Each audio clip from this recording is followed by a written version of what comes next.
Les élections professionnelles, c'est quoi? En ce moment, on parle beaucoup des élections professionnelles. Mais sais-tu de quoi il s'agit? Elles permettent d'élire les représentants du personnel qui siégeront au sein du comité social et économique.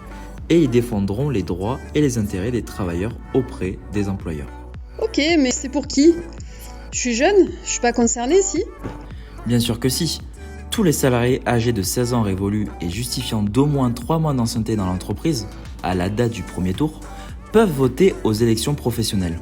Et si tu as plus de 18 ans et au moins 1 an d'ancienneté dans l'entreprise, à la date du premier tour, tu peux même te présenter. Cool! Et je peux me présenter toute seule comme ça? Eh bien, pas tout à fait.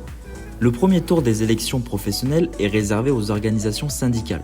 Les salariés ne votent pas pour un candidat, mais pour une liste de candidats. Pour pouvoir te présenter, tu dois donc figurer sur la liste d'un syndicat en tant que candidat ou candidate.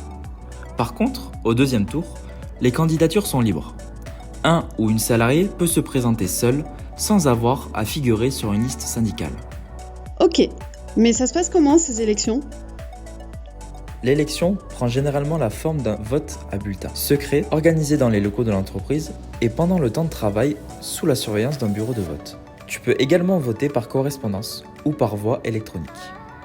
Concrètement, le salarié vote donc pour une liste de candidats titulaires et une liste de candidats suppléants parmi les listes présentées par les organisations syndicales au sein de son collège électoral. Une chose supplémentaire à savoir, les résultats des élections professionnelles ne servent pas uniquement à désigner les membres du CSE dans l'entreprise. Ils servent aussi à calculer l'audience globale des organisations syndicales et à mesurer leur représentativité au niveau des branches professionnelles et au niveau national.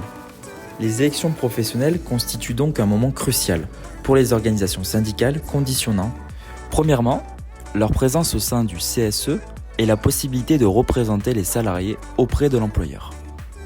Ensuite, ce score définit leur représentativité au niveau de l'entreprise ainsi que la possibilité de désigner un délégué syndical, le score minimal de 10% devant être atteint au premier tour. Enfin, ce score définit leur représentativité au niveau des branches ainsi qu'au niveau national et la possibilité de jouer un rôle social majeur via la négociation des conventions collectives, la gestion des différents organismes paritaires, les consultations sur les projets de loi du gouvernement, etc. Alors cette année, n'oublie pas d'aller voter pour la CFTC dans ton entreprise. La CFTC aura toujours une réponse à t'apporter, alors n'hésite pas à nous contacter. Retrouve-nous sur tous les réseaux sociaux en scannant ce QR code et n'hésite pas à télécharger l'application grâce à celui-ci.